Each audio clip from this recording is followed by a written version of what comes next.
prefeito de Cocal do Sul, Fernando De Favre, volta à prefeitura e você vai ver também. Aumenta o número de cirurgias eletivas em Santa Catarina. 5G deve chegar com mais qualidade em todo o país. Nova lei trará mais incentivo ao esporte em todo o país. Essas e outras notícias você acompanha a partir de agora aqui no Informe Região.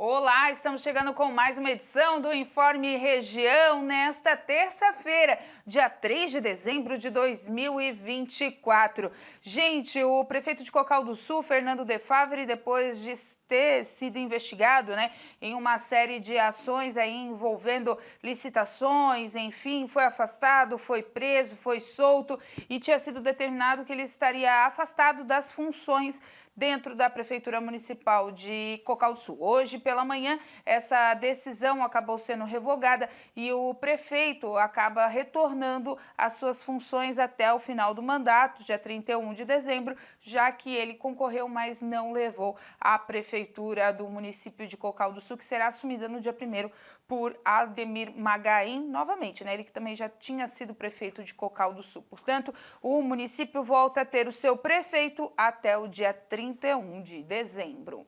E olha só, a conexão 5G puro começou a operar em todo o Brasil nesta segunda-feira e as operadoras interessadas já podem ativar a nova tecnologia. Mais conhecida como 5G Standalone, a tecnologia está liberada em todo o país. Mas não significa que será imediatamente implementada em todas as cidades. Isso porque as operadoras de telefone têm até 2029 para implementar o 5G em todas as cidades do Brasil. Na última semana, a Anatel anunciou a conclusão do processo de limpeza do sinal utilizado pelo 5G para que não tenha interferência de sinal. O processo garante a instalação de filtros e kits para a recepção de sinal de TV, e por isso é chamado de 5G puro. Uma das principais diferenças entre o 5G e o 4G é o rápido tempo de resposta entre um aparelho e os servidores de internet, e a capacidade de lidar com muito mais dispositivos ligados ao mesmo tempo. A conexão também será mais confiável, isso porque um aparelho vai poder se conectar com mais de uma antena ao mesmo tempo. E olha só, gente, Santa Catarina recebeu nessa última segunda-feira a primeira missão técnica do Banco Mundial, dando início ao processo de assinatura de um contrato de financiamento para o programa Santa Catarina Protegida e Resiliente. A iniciativa apresentada na carta consulta do Comitê de Financiamento Externo busca viabilizar obras e serviços voltados à mitigação de desastres em áreas prioritárias do Estado. A missão começou com uma reunião da sede da Secretaria do Estado da Proteção de Defesa Civil em Florianópolis e segue com visitas ao Alto Vale do Itajaí ao longo da semana. A equipe técnica do Banco Mundial, composta por especialistas em engenharia, meio ambiente, gestão social, finanças e aquisições, realiza inspeções e encontros com representantes locais para alinhar essas práticas de gestões, definir prioridades e planejar a aplicação dos recursos. Uma boa notícia, quem sabe aí. Olha só, gente, já estão em vigor as novas regras para o cancelamento dos planos de saúde. A mudança foi definida pela Agência Nacional de Saúde, ANS, e agora o atraso de 2 mensalidades pode cancelar o plano. Vamos conferir. A Agência Nacional de Saúde Suplementar adotou novas regras para o cancelamento de contratos de plano de saúde por falta de pagamentos, que começaram a valer no último dia 1º de dezembro. As mudanças afetam todos os contratos assinados a partir de dezembro. Planos com assinaturas anteriores permanecem sem alteração. Nos contratos novos, o cancelamento poderá ser feito após o atraso de pelo menos 2 mensalidades, sendo elas consecutivas ou não.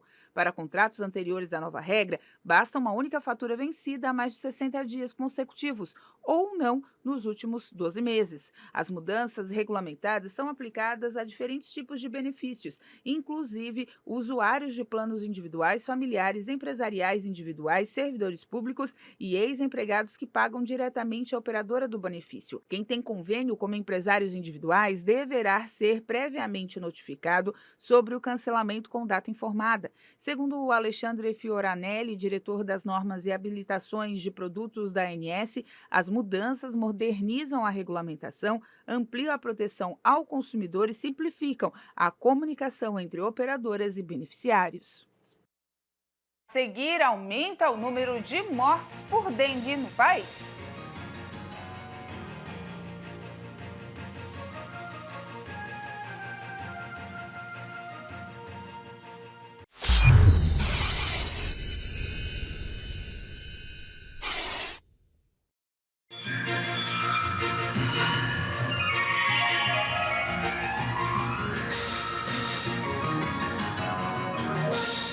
Uma da tarde, mais 24 minutos. A Agência Nacional de Energia Elétrica, ANEEL, informou que a bandeira tarifária de dezembro será realmente a verde. Com a mudança, a cobrança adicional de R$ 1,88 a cada 100 kWh ao consumidor vigente em novembro com a bandeira amarela será suspensa. A medida vale para todos os consumidores de energia conectados ao Sistema Interligado Nacional. Segundo o órgão, nas últimas semanas, o período chuvoso intenso favoreceu a geração de energia hidrelétrica com custo de geração inferior ao de fontes termoelétricas, acionada mais frequentemente quando os níveis dos reservatórios estão baixos. Sobre o anúncio, o diretor-geral da ANEEL, Sandoval Feitosa, destacou que o sistema de bandeiras se consolidou no Brasil como uma forma democrática de o setor elétrico dialogar com a sociedade sobre o consumo eficiente e o custo da energia.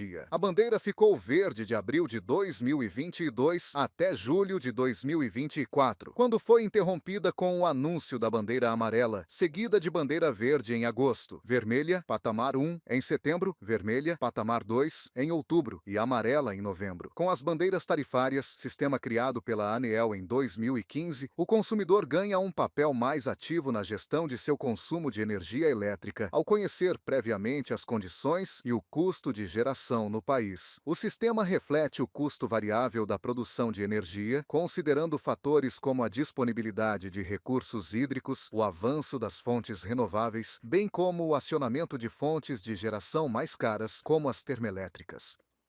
E olha só, gente, até outubro, o Brasil registrou 6,5 milhões de casos prováveis de dengue, um aumento de 400% em relação ao ano anterior. O número de óbitos confirmados também subiu. Foi assinada, também subiu, né, esse número da alerta de dengue. E um outro assunto, foi assinada uma alteração na Lei Geral do Esporte, com o condicionamento aí para transferir recursos públicos ao compromisso de doação de medidas para a proteção de crianças e adolescentes contra o abuso sexual. De acordo com a alteração, cabe à administração pública o compromisso da adoção de medidas para a proteção de crianças e adolescentes contra o abuso de qualquer forma. A equipe da Rede TV Dourados vai explicar melhor para a gente como vai funcionar essa alteração. Foi sancionada pelo governo federal e publicada no Diário Oficial da União a nova Lei do Esporte, que condiciona a transferência de recursos públicos para entidades esportivas ao compromisso com a adoção de medidas de proteção contra o abuso sexual de crianças e adolescentes. Para o advogado e membro do Conselho Municipal dos Direitos da Criança e do Adolescente e também do Comitê Municipal de Enfrentamento à Violência Sexual de Crianças e Adolescentes de Dourados, a lei colabora para a conscientização das responsabilidades de todos sobre esse assunto. Ela vem salvaguardar o que a própria Constituição assegura, que é dever da família, da sociedade, do Estado, né, proteger de uma forma integral a criança e adolescente, inclusive nessas questões de violação sexual infantil, né? E aqui especificamente no que diz respeito ao meio esportivo, né? Então é uma legislação que corrobora com o trabalho já executado e que chama a atenção daqueles que investem no esporte, né, de ter um olhar mais sensível à criança e adolescente e à família. Com o texto sancionado, a Lei Geral do Esporte vai sofrer alterações e as entidades esportivas vão precisar assinar e cumprir um termo de compromisso de adoção de medidas para a proteção de crianças e adolescentes contra abusos e qualquer forma de violência sexual. Somente com essa condição, a transferência de recursos públicos vai ser destinado para a entidade. O Conselho Municipal dos Direitos da Criança e do Adolescente, né, como esse órgão deliberativo, né, ele que aprova recursos para que entidades que trabalham com crianças e adolescentes possam executar isso, né? Então vai ser muito importante o CMDCA e o próprio Ministério Público agirem, né, na fiscalização, orientação dos clubes, né, das empresas que vão trabalhar com a criança e adolescente no meio esportivo. Entre as ações previstas em lei estão apoio a campanhas educativas que alertem para os riscos da exploração sexual e do trabalho infantil, qualificação dos profissionais envolvidos no treinamento esportivo de crianças e adolescentes, a adoção de providências para prevenção contra os tráficos internos e externos de atletas, a instituição de ouvidoria para o recebimento de denúncias de maus tratos e de exploração sexual, esclarecimento aos pais acerca das condições a que são submetidos os alunos das escolas de formação de atletas. As entidades devem apresentar relatórios anuais aos Conselhos de Direitos da Criança e do Adolescente e ao Ministério Público, a fim de garantir que as medidas protetivas estejam sendo cumpridas. Se a instituição descumprir as determinações previstas, poderá ser suspensa a transferência de recursos públicos e, em caso de patrocínio, o contrato será encerrado. A lei passa a valer a partir de 22 de maio do ano que vem. É um tempo de maturação. Então, nesses 6 meses, os municípios, os estados, né, e a própria União proporcionaram cursos, simpósios, né, congressos. O Conselho Tutelar de cada município desempenhará um papel muito importante nesses meses que antecedem a efetivação da lei. Em Dourados, o órgão já se prepara para levar informações e conscientização sobre o tema. Eu falo que foi um avanço, né? Porque a gente sabe e vê em noticiários, né, que dentro do esporte também tem o abuso, né, que sofre violência. A responsabilidade que a gente sempre fala que é de todos. Né? Não é só do Conselho Tutelar, essa proteção da criança e do adolescente. Então a sociedade ela tem que estar ciente que todo mundo é responsável, né? Aonde houver, né, a falta de proteção tem que ser denunciado, né? É isso mesmo, tem que ser denunciado, tem que levar os órgãos competentes. Nenhum tipo de abuso à criança deve ser tapado os olhos aí, deve ser passado por cima. Não, não. Tem que ser denunciado aos conselhos tutelares, aos órgãos competentes, à polícia, seja que órgão for, mas a proteção à criança sempre em primeiro lugar. Agora sim a gente vai falar sobre a questão da dengue, que o país já registrou mais de 6 milhões e 500 mil casos prováveis da doença, que teve um aumento de 400% em relação ao último ano e também teve um aumento do número de óbitos. Desde o começo do ano, 7.013 pessoas morreram em decorrência da doença. Segundo o painel de monitoramento do Ministério da Saúde, são mais de 6 milhões e meio de casos prováveis em todo o país. São Paulo é o estado com o maior número de mortes, com 1.923, seguido de Minas Gerais com 1.100, Paraná com 633 óbitos, Distrito Federal com 440 e Goiás com 409 mortes.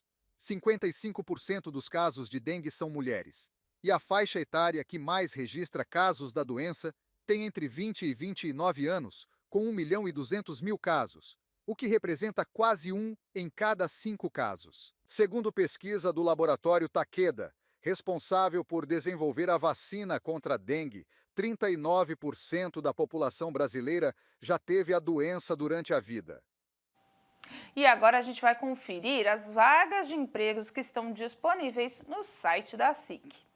Em Criciúma, uma vaga de analista de BI, uma vaga de analista de marketing e eventos, uma vaga de coordenador de marketing, uma vaga de pós-venda também para a PCD. Em Tubarão, há uma vaga de auxílio de serviços gerais, 2 vagas de operador de caixa, uma vaga de vendedor de ótica, uma vaga de vendedora. Em Cocal do Sul, há uma vaga de auxiliar administrativo, 2 vagas de auxiliar de produção, 2 vagas de balconista, uma vaga de gerente de loja. Em Içara, há uma vaga de analista de PCP, uma vaga de auxiliar administrativo, uma vaga de auxiliar de logística e uma vaga de auxiliar de produção. Essas e outras vagas estão disponíveis no site da SIC, rededetalentos.com.br.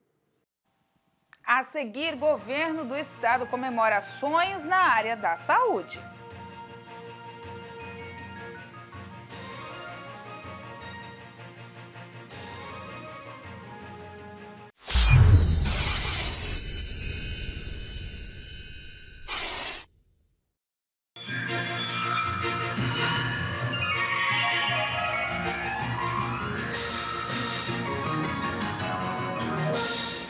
Uma da tarde, mais 37 minutos. Gente, os preços da tradicional cesta de Natal terão uma alta média de 9,16% em 2024, de acordo com o levantamento da Fundação Instituto de Pesquisas Econômicas, a FIPE.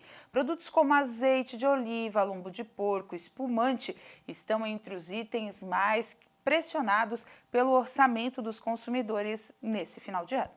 Mesmo sem viajar para fora do país, o brasileiro agora se preocupa com a alta do dólar e a influência que isso pode causar na inflação. Outra dúvida é se esse aumento pode encarecer alguns produtos das ceias e as festas. Mas será que o impacto já pode ser sentido neste fim de ano? A moeda norte-americana fechou novembro valendo R$ 6. A alta no período foi de 2,2%. O principal fator que levou à alta foi a posição do mercado a respeito do corte de gastos, anunciado pelo governo. Mas economistas alertam que os produtos que já foram comprados não podem ficar mais caros, já que não tem reflexo do aumento do dólar. Como a alta mais expressiva na moeda estrangeira aconteceu nos últimos dias, os preços não devem ser impactados, sobretudo nos presentes, a menos que haja um tipo de especulação. A dica para que o consumidor lide com eventuais aumentos é que pesquise e busque alternativas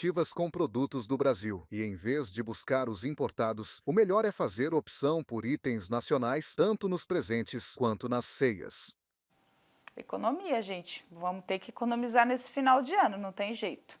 E olha só, de acordo com a Secretaria de Saúde do Estado, um aumento significativo no número de cirurgias eletivas gerou um movimento importante nas filas de saúde em Santa Catarina. A saúde de Santa Catarina alcançou mais um recorde nesse ano, com a realização de 16.021 cirurgias eletivas com internações em outubro. O número representa um crescimento de 76% no total de cirurgias realizadas quando comparado ao mesmo período de 2022. Em outubro daquele ano, foram 9.100 procedimentos e esse cálculo leva em conta apenas as cirurgias eletivas que há internação do paciente, casos que registravam mais filas em Santa Catarina. O mês não aparece sozinho no calendário de recordes da saúde. Outros meses deste ano também tiveram números expressivos, e o caso foi julho, quando 15.769 procedimentos foram feitos, agosto com 14.661 e, de acordo com o Sistema de Regulamentação, o SISREG, de janeiro a outubro de 2024, foram realizadas 131.940 cirurgias eletivas com internações no estado. São dezenas de milhares de pessoas que saíram da fila após realizar os tratamentos que esperavam.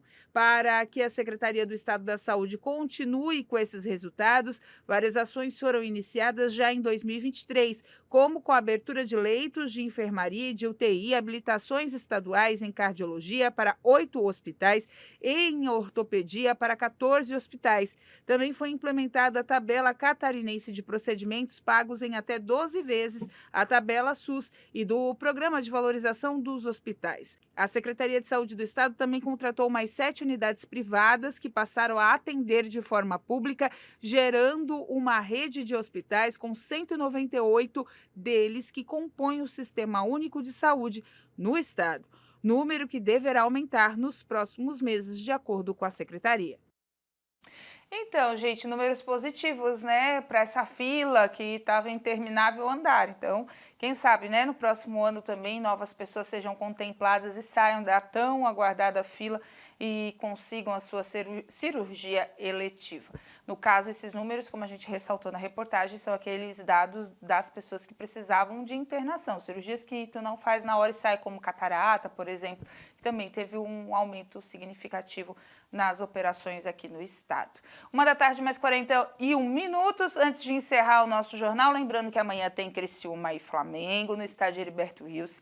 Todas as atenções estão voltadas para esse jogo, até porque, né, a gente sabe que no último confronto do sábado contra o Corinthians deu uma tensão, mas, de acordo com a Polícia Militar, até o mapeamento dos torcedores que adquiriram os ingressos são a maioria aqui da região, não vem muita gente de fora, quase nada vem de fora.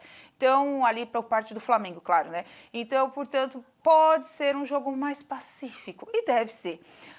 Hoje, lá no Rio de Janeiro, não está muito pacífico, não. Lá na Gávea amanheceu pichado lá para entregar o jogo para o Criciúma. Entregue o jogo para o Criciúma, era a frase que estava pichada lá no centro de treinamentos do Flamengo, pedindo para entregar. Tudo porque se o Criciúma ganha, o Fluminense ou empata ou perde, o Fluminense vai lá para a zona de rebaixamento. Então tem todo esse esquema da rivalidade, do pessoal do Flamengo querer perder para poder afundar o Fluminense. Então tem todo esse esquema. Pelo nosso lado, pelo lado do Tigre, o esquema só é um, gente, é ganhar. Com o Flamengo querendo perder, com o Flamengo querendo ganhar, empatar, qualquer coisa que o Flamengo queira, não importa. O Criciúma tem que querer ganhar. E isso é determinante dentro do estádio Heriberto Wilson. Não tem ingresso para vender para a torcida do Flamengo, não tem ingresso para vender para a torcida do Criciúma.